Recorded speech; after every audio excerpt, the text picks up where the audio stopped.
বিসমিল্লাহির রহমানির রহিম। সৃজনশীল ক্রিয়েটিভ ক্লাসে তোমাদেরকে স্বাগতম। আজকের ক্লাসে class 8 English for today unit 4 lesson 4 page 40 অর্থাৎ লেসন 4 এর সম্পূর্ণ সমাধান দেব। মিনিং অফ ওয়ার্ডস, শব্দের অর্থ। প্রথমে আমরা দুটি প্রশ্নের উত্তর দিয়ে বিস্তারিত পড়ব।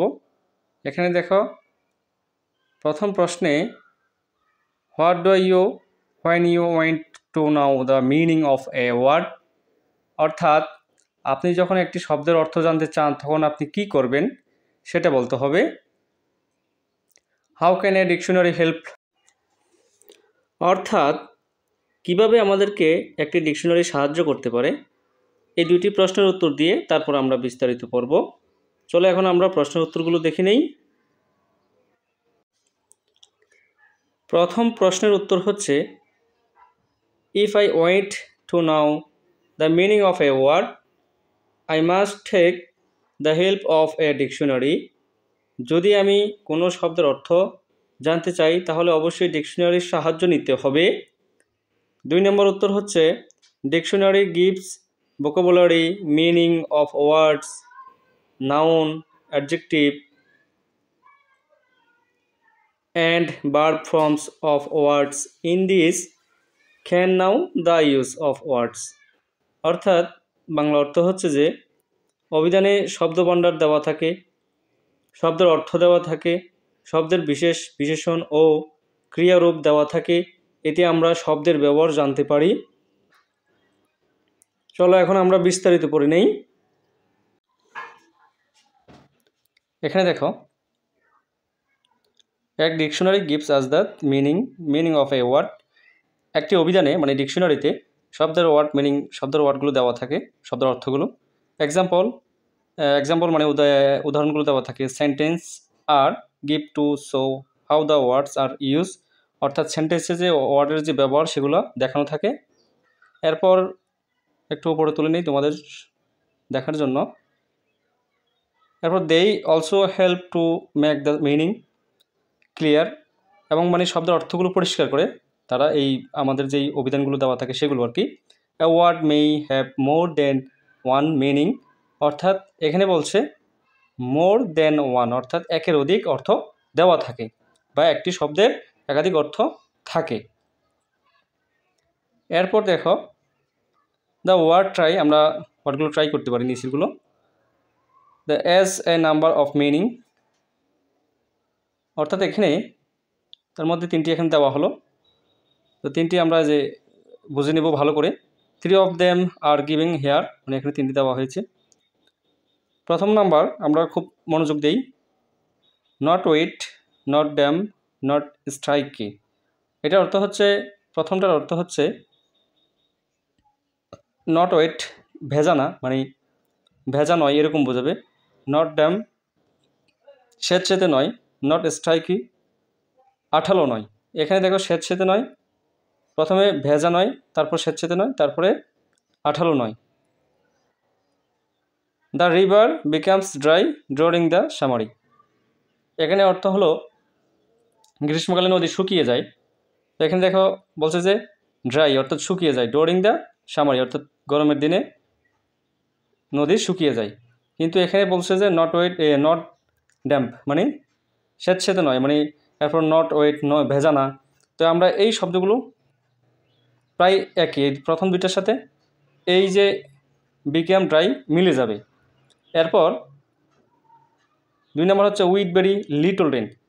এখানে বলা হয়েছে দেখো ভেরি লিটল খুব কম, রেন মানে কম বৃষ্টি আর কি, উইথ ভেরি লিটল রেন খুব অল্প বৃষ্টি বোঝাবে। কিন্তু এখানে দেখো I hope the weather remains dry during our picnic, পিকনিকের সময় আমাদের পিকনিকের সময় রেমেন ড্রাই অর্থাৎ শুষ্ক ছিল আর কি। এখানে বলছে শুষ্ক ছিল, এখন আমরা ওয়েদার শুষ্ক ছিল, অর্থাৎ আমরা এখানে বুঝবো যে বৃষ্টি হয়নি, একেবারে বৃষ্টি হয়নি, এরকম শুষ্ক ছিল মানে খুব কম বৃষ্টি হয়েছে এরকম বোঝাবে। কিন্তু এখানে বলছে যে ভেরি লিটল রেন মানে কম বৃষ্টি, তাহলে কম বৃষ্টির সাথে রেমেন ড্রাই অর্থাৎ শুষ্ক ছিল।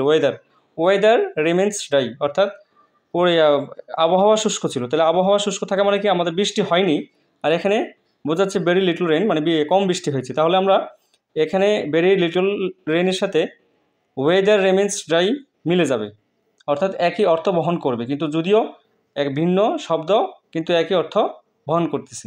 এরপর দেখো নট ইন্টারেস্টিং, অর্থাৎ এখানে বোঝাবে যে আকর্ষণীয় নয় বা আকর্ষণ নেই এরকম বোঝাবে, কিন্তু কখন আকর্ষণ থাকে না। His speech was quite dry, অর্থাৎ তার বক্তব্য শুষ্ক ছিল। কারো বক্তব্য যদি কোনো মানে কোনো তার বক্তৃতা শোনার মতো না, মানে খুব তেমন মনোযোগ দেওয়ার মতো না বা গুরুত্বপূর্ণ না, তখন সেটা হয় ওয়াজ কুইট ড্রাই, অর্থাৎ তার বক্তব্য শুষ্ক ছিল, স্পিচ আর কি তার বক্তব্য। কিন্তু এখানে বলা হয়েছে নট ইন্টারেস্টিং, যদি আমি আকর্ষণীয় নয় এটা এই ইন্টারেস্টিং শব্দ দ্বারা বোঝা দিতে পারবো, অথবা ওয়াজ কুইট ড্রাই শব্দ দ্বারাও বোঝাইতে পারবো। তাহলে একই অর্থ বহন করছে কিন্তু ভিন্ন ভিন্ন শব্দ দিয়ে, ভিন্ন ভিন্ন শব্দ দিয়ে একই অর্থ বহন করছে। তো আমরা এটা বিস্তারিত সুন্দরভাবে বুঝে নিলাম। এরপর দেখো সামটাইম ওয়ার্ড সিনোনিমস, অর্থাৎ সমার্থক অ্যান্ড অ্যান্টোনিম, বিপরীত শব্দ give with words help to understand the meaning of words, অর্থাৎ কখনো কখনো শব্দের সাথে দেওয়া সমার্থক এবং বিপরীত শব্দগুলো বুঝতে শব্দের অর্থ বুঝতে সাহায্য করে, অর্থাৎ বিপরীত শব্দগুলো। তো আমরা এখানে বি নাম্বারে একটা উত্তর দিতে হবে এই প্রশ্নগুলো, এই শব্দগুলো দ্বারা দুইটি অর্থ বের করে তারপর একটা সেন্টেন্স তৈরি করতে হবে। এখানে দেখো আমরা প্রথমে এখানে বি নাম্বার দেখো, এখানে নির্দেশনা দেওয়া আছে now make your own example sentence using the two meaning of each word, অর্থাৎ দুইটি অর্থ দ্বারা সেন্টেন্স তৈরি করো, তোমরা সেন্টেন্স ব্যবহার করো। এখন আমরা এইটার আমরা দুইটা অর্থ তৈরি করব, তারপর একটা সেন্টেন্স তৈরি করব, তারপরে এরকম ধারাবাহিকভাবে এরকম এটার দুইটা অর্থ বাহির করব, অর্থ ডিকশনারি থেকে জেনে নিয়ে তারপর আমরা দুইটি সেন্টেন্স তৈরি করব। চলো আমরা বি নাম্বারের উত্তরগুলো দিয়ে নেই। অর্থাৎ এখানে কয়টি শব্দ আছে? 5টি শব্দ আছে। 5টি শব্দের দুইটি অর্থ বের করে তারপর আমরা সেন্টেন্স তৈরি করব। চলো আমরা প্রথমে ফিট দিয়ে শুরু করছি। তো ফিট অর্থ মানানসই, আবার ফিট অর্থ উপযুক্ত। তাহলে প্রথম হচ্ছে আমরা এই দ্য অ্যাড্রেস ফিটিং ইউ, পোশাকটি আপনার সাথে মানানসই। এখন আমরা এটা একটা ওই ফিট দ্বারা আমরা তৈরি করলাম, মানে আইএনজি যোগ করে, কোনো প্রবলেম। তো টু সুইটেবল বিকাম, এটার অর্থ এই তিনটা শব্দের অর্থ কিন্তু মানানসই। তো আমরা দেখো 3টি সমার্থক শব্দ দিচ্ছি, সিনোনিম ওয়ার্ড দিয়ে দিয়েছি এবং একটি বাক্য তৈরি করেছি। এরপর আবার আরও একটি অর্থ দিয়ে আরও একটি বাক্য তৈরি করেছি। ফিট অর্থ উপযুক্ত, এটার সমার্থক শব্দ হচ্ছে পারফেক্ট, উপযুক্ত। The furniture is fit this room, মানে ফার্নিচারগুলো রুমের জন্য খুব উপযুক্ত, মানে খুব সাজানো গোছানো হলে রুমের সাথে ম্যাচিং হয়েছে আর কি, ফার্নিচার এই ঘরের জন্য উপযুক্ত সেটা। এরপর আমরা 2 নম্বরে চলে যাচ্ছি। এখানে 2 নম্বর হচ্ছে ফিটনেস অর্থ গঠন বা কাঠামো, এটা প্রথম একটা অর্থ। তো ফিটনেস অর্থ উপযুক্ততা বা যোগ্যতা। তো দুইটা অর্থ আমরা বের করেছি। তো দুইটা অর্থ দিয়ে এখন আমরা, যেহেতু দুইটা অর্থ দিয়ে আমরা সেন্টেন্স মেকিং করতে হবে। তো he jog daily so his body fitness is in good condition, অর্থাৎ তার বডি ফিটনেস মানে বডির, এখানে বোঝাবে গঠন বা কাঠামো বোঝাচ্ছে, এখানে বডির ফিটনেস অর্থাৎ বডির গঠন বোঝাচ্ছে। ইন গুড কন্ডিশন, খুব ভালো অবস্থাতে আছে। তিনি প্রতিদিন জগিং করেন, তাই তাদের দেহের গঠন ভালো অবস্থায় আছে, মানে তার দেহের গঠন ভালো অবস্থায় আছে। তো 2 নম্বর হচ্ছে ফিটনেস উপযুক্ত, যখন যোগ্যতা বোঝাবে। দ্য খেয়ার হ্যাজ রোড ফিটনেস, অর্থাৎ গাড়িটি রাস্তা চলার মতো উপযুক্ত। অর্থাৎ এই এরকম সৃজনশীল ক্লাস পেতে আমাদের চ্যানেলটি সাবস্ক্রাইব করে রাখো এবং কমেন্ট বক্সে জানিয়ে দিও আমাদের উত্তরগুলো কেমন হয়েছে। এখন দেখো আমরা আরও একটি, দ্য ফিটার তো দর্জি, যখন দর্জি বোঝাবে। টেইলর তো দর্জি। তো the fitter is cutting clothes, অর্থাৎ কাটতেছে আর কি, পোশাক কাটতেছে, ক্লোথ অর্থ পোশাক। এরপর ফিটার তো সংগ্রাহক যখন বোঝাবে কালেক্ট, অর্থাৎ কালেক্ট করা, সংগ্রহ করে যে, অর্থাৎ কালেক্টর। আমরা এখানে কালেক্টর শব্দ বলাই দিও, যোগ করে দিও। এরপর দেখো fitters collecting tax from the people, সংগ্রাহক জনগণের কাছ থেকে কর আদায় করছে, মানে যে সংগ্রাহক আর কি, যে ফিটার বা দর্জি। কিন্তু তো এখানে একাধিক অর্থ রয়েছে। এরপর আমরা পরেরটাতে চলে যাচ্ছি। ফিটিং তো ভালো বা মানানসই। এরপর shoes are well fitting for feet, তো জুতাগুলো পায়ের জন্য ভালোই, অর্থাৎ ম্যাচিং হয়েছে সেটা বোঝাবে। এরপর দেখো ফিটিং যথাযথ, সুইটেবল এটা একটা সমর্থক শব্দ, যথাযথের সমর্থক শব্দ সুইটেবল।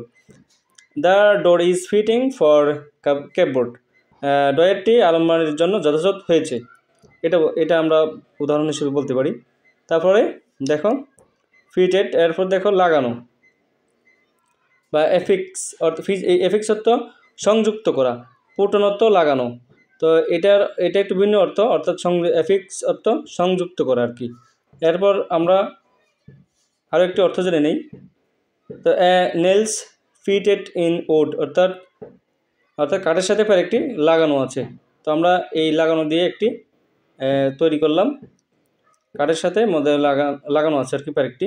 তারপর আরেকটি উদাহরণ দিলাম ফিটেড মিলানো, অর্থাৎ ম্যাচিং, অর্থাৎ একটি করে সমর্থক শব্দ দিয়ে দিলাম আমরা পাশে করে। The food is fitted with the cooker, অর্থাৎ আমরা কুকারের সাথে যে পাত্রগুলো থাকে এগুলো ম্যাচিং করা থাকে আর কি, মিলানো থাকে যাতে রান্না করতে সহজ হয়, ভাত রান্না করতে, মানে ওই কুকারের যেই পাতিলগুলো কুকারের সাথে ম্যাচিং করা থাকে সেটাই বোঝানো হয়েছে।